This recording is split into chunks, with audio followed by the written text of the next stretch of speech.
Welcome to Sports SZN. I'm Launchpad McFadden, and in this week in sports we have the FIFA Club World Cup delivers high drama, Silverstone GP crowns a new F1 champion and an unlikely podium finish, while the Wimbledon saw top seeds fall early. All that and more tonight on Sports SZN with Launchpad McFadden. That's me. Still me. Here I am. We begin our broadcast this evening with some football news. The FIFA Club World Cup quarterfinals kicked off this past Friday, and as expected, the drama was intense. In the first matchup, Saudi giants Al Hilal, who had famously knocked out Manchester City, were stunned by the Brazilian side Fluminense, who edged them 2-1. Fluminense now stand as the last Brazilian team left in the tournament and will face Chelsea in the semi-finals. Chelsea dispatched Palmeiras in an intense encounter. The Blues took early control, with Cole Palmer putting them ahead in the 16th minute. But in the second half, it was Estêvão playing the final game for Palmeiras before officially joining Chelsea, who equalized in the 53rd minute. Palmeiras held control for much of the second half, until a deflected shot from Malo Gusto found its way into the net, giving Chelsea the 2-1 victory. That sets up a poetic semi-final reunion between Fluminense's Thiago Silva and his former club, Chelsea. In one of the biggest surprises of the tournament, Bayern Munich fell 2-0 to Paris Saint-Germain. After 78 minutes of deadlock, PSG broke through with a goal from Desiree Doué. But things quickly spiraled. PSG went down 10 men after Pacho was sent off for a dangerous challenge, and just 10 minutes later, Lucas Hernandez followed him off with a second red card after a reckless tackle. Despite the numerical disadvantage, PSG held firm and sealed the win with a 96th minute goal by substitute Ousmane Dembele, eliminating Bayern and booking a clash with Real Madrid in the semi-finals. Madrid, for their part, booked the spot with a dramatic 3-2 win over Borussia Dortmund. The Los Blancos looked to be cruising after going 2 goals up in the first 20 minutes. The score stayed that way until the 92nd minute, when Dortmund's Bayern pulled one back. Madrid immediately responded when Kylian Mbappe, coming off the bench, slotted in the third just 2 minutes later. Then came more chaos. Madrid defender Huijsen was sent off in the 96th minute for dissent, and Dortmund converted the last-minute penalty via Guirassy. But it was a little too late for Dortmund. Madrid marched on to the semis. That sets up two blockbuster semi-finals, Fluminense versus Chelsea and PSG versus Real Madrid. Now in transfer news, Arsenal have agreed personal terms with Chelsea winger Noni Madueke. The Gunners are expected to make an official bid in the coming days, with the proposed fee reportedly between £45 and £55 million. If Madueke departs, Chelsea are eyeing potential replacements, including West Ham's Mohamed Kudus and Real Madrid's Rodrigo as part of the broader list. Arsenal also announced talks between them and Victor Gyökeres, as the striker is forcing a move to the London club. In a surprise move, veteran right-back Kyle Walker has completed a permanent transfer to Burnley, with the fee estimated around £5 million. At Old Trafford, Marcus Rashford is among 5 players to have requested to leave Manchester United this summer. His iconic number 10 shirt has already been handed to a new arrival, Matheus Cunha. Imagine. Rashford had a loan stint at Aston Villa last season, but despite talks of a swap deal involving Ollie Watkins, the forward is said to be holding out for a dream move to Barcelona. United's transfer window has started slowly. Apart from Cunha, the club has only managed to secure 18-year-old left-back Diego Leon from Sevilla for €4 million. Meanwhile, Newcastle are still in the market for a winger.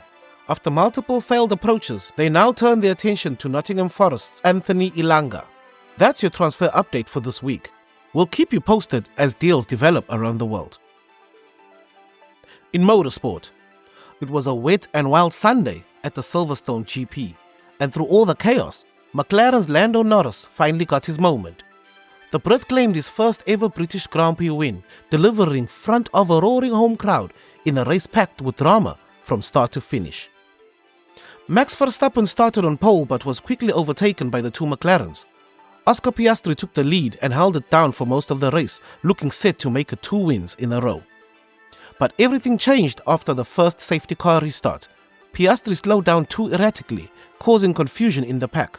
Verstappen, caught behind it all on cold tires, spun out and dropped positions. Piastri was later hit with a 10-second penalty for his role in the incident, opening the door for Norris to take the lead. And once he had it, he never looked back.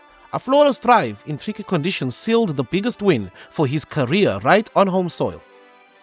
But the surprise of the day, Nico Hulkenberg, the sober driver, 339 races deep into his career, finally stepped into the podium with a shock third-place finish, a moment long overdue and one of the most emotional highlights of the weekend. Verstappen salvaged 5th, Ferrari's Charles Leclerc had the race to forget, finishing 14th, and George Russell's gambling on strategy didn't pay off, falling from 7th place, just scraping a point in 10th. Now the grid takes a breather with a 3-week break before heading to Spa for the Belgian Grand Prix. But one thing is clear, the title race is far from settled. In tennis news, the Wimbledon has already delivered its fair share of upsets and drama this year. Coco Gauff, fresh off a French Open victory, was shockingly eliminated in the first round by Diana Yastremska, enduring 9 double faults and admitting she felt mentally overwhelmed. Meanwhile, two-time defending champion Carlos Alcaraz survived a grueling 5-set battle against Fabio Fognini, then edged past Jan-Lennard Struff in the round 3 before dispatching Andrei Rublev in 4 sets to secure his spot in the quarterfinals. You hear those pronunciations? On the women's side, a wave of top seeds fell. Jessica Pegula and Barbara Krejcikova both exited, marking the first time no previous quarterfinalist remained in the draw, guaranteeing a first-time Wimbledon finalist in the Open era. The switch to AI line calling has stirred controversy. While many praises its accuracy, traditionalists lament the replacement of human line judges as a loss of charm and heritage. Come on, people. Really? That's your 60-second tennis recap. Now it's time for the WTF Sport of the Week. What the fuss? Where we ask, where is the fuss for this great sport? This week's WTF Sport takes us to Switzerland. Meet Honessen, a traditional Swiss game that looks like a mix of golf, baseball, and straight-up warfare. One team launches a small puck called the noose using the giant whip-like stick. The puck flies out of the air at speeds of over 300 kilometers. The defending team standing out in a massive field must spot it and knock it out the sky using wooden paddles before it hits the ground. If they miss, the batting team scores a point. If they deflect it, no points are awarded. It's fast, it's loud, it's centuries old, and it's so intense that even the Swiss army uses it for reflex training. That's Honessen, this week's WTF Sport of the Week. Take a bow. I'd play that. Time for the Sports Quick Fix.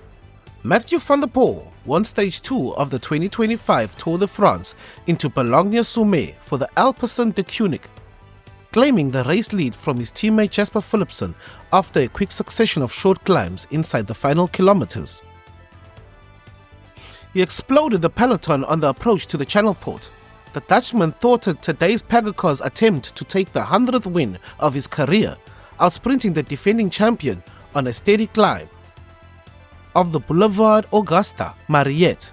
Can we add some punctuations next time? The Springboks powered to a commanding 42-24 win over Italy in Pretoria. Early dominance by SA, a late Italy rally, but the Boks sealed it with a late try. Strong form as the season heats up. That is all for our Sports Quick Fix. Now it's time for my favorite segment, the Raygun Moment of the Week, where we award a dumb move by someone that happened in the past week. This week's Raygun Moment of the Week goes to Estêvão Willian, not for the lack of talent, but for the complete emotional roller coaster he put himself through. The Palmeiras wonder kid playing his final match for the club before joining Chelsea lined up against his future team in the FIFA Club World Cup quarterfinals, the same team they just paid 55 million for him. And what did he do? He scored the equalizer, celebrated like a possessed man, got in the Chelsea players' faces trying to prove something, and then boom! Chelsea wins the game with a deflected goal, knocking him and his current team out, leaving him crying and regretting his actions on the field. Boo-hoo. Now let's get this straight. You celebrate against your future employers. Anger your new teammates. Get knocked out, and now you have to walk into the dressing room in London like nothing happened. These are the stupid prizes you win when you play stupid games. Estêvão William, we love the fire, but timing is everything. For putting passion over paycheck in the worst way possible, you've earned this week's Raygun Moment of the Week. Take a bow. Take a double bow.